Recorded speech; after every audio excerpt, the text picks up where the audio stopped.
হরদীপ সিং নিজ্জার ইস্যুতে ফের উত্তপ্ত হয়ে উঠেছে ভারত ও কানাডার কূটনৈতিক সম্পর্ক। শিখ বিচ্ছিন্নতাবাদী এই নেতাকে ভ্যাঙ্কুয়াভারে গুলি করে হত্যার প্রায় ১১ মাস পর ৩ ভারতীয় নাগরিককে আটক ও অভিযুক্ত করেছে জাস্টিন ট্রুডো সরকার।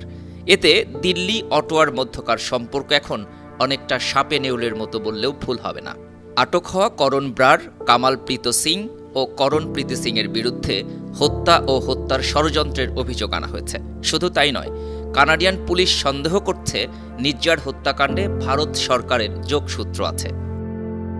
কানাডিয়ান পুলিশের এ মনোভাবে ক্ষুব্ধ প্রতিক্রিয়া জানিয়ে ভারতের পররাষ্ট্রমন্ত্রী এস জয়শঙ্কর জানিয়েছেন, অভিযুক্তরা কোনো গ্যাংয়ের হয়ে কাজ করতে পারে, তবে পুলিশ কি বলে তার জন্য অপেক্ষা করছে নয়াদিল্লি। ভারতের পররাষ্ট্রমন্ত্রীর অভিযোগ, কানাডায় শিখ সন্ত্রাসবাদীরা ভারত বিরোধী প্রচারণা করছে।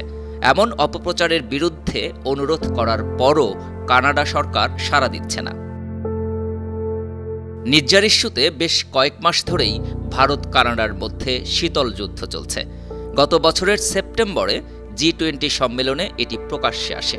ওই সময় কানাডার শিখ নেতা হরদীপ সিং নিজ্জার হত্যার ইস্যু নরেন্দ্র মোদীর সামনে আনেন জাস্টিন ট্রুডো। তবে মোদীর জবাবে সন্তুষ্ট হতে পারেননি কানাডিয়ান প্রধানমন্ত্রী। তাই মোক্ষম জবাব দিতে অটোয়ায় নিযুক্ত ভারতের গোয়েন্দা সংস্থা রিসার্চ অ্যান্ড অ্যানালাইসিস উইংয়ের প্রধানকে বহিষ্কার করা হয়। অটোয়ার এই আচমকা সিদ্ধান্তে পাল্টা পদক্ষেপ হিসেবে কানাডার একজন সিনিয়র কূটনীতিককে ৫ দিনের মধ্যে ভারত ছেড়ে যাওয়ার নির্দেশ দেয় মোদী প্রশাসন। কানাডা প্রবাসী আলোচিত শিখ নেতা হরদীপ সিং নিজ্জারকে গত বছরের জুন মাসে খুন করা হয়।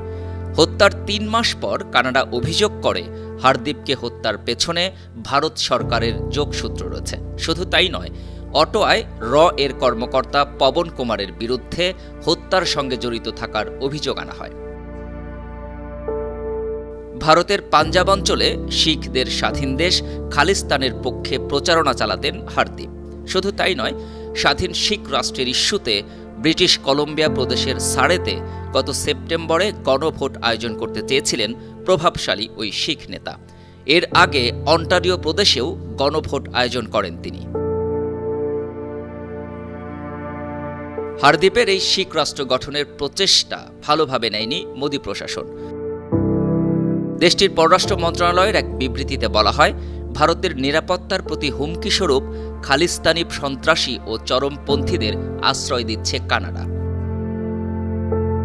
নিজ্জার ইস্যুতে পাল্টাপাল্টি কূটনীতিক বহিষ্কারের ঘটনায় দুই দেশের মধ্যে সই হওয়া মুক্ত বাণিজ্য চুক্তি স্থগিত করেছে কানাডা সরকার। Desk report, 52 TV.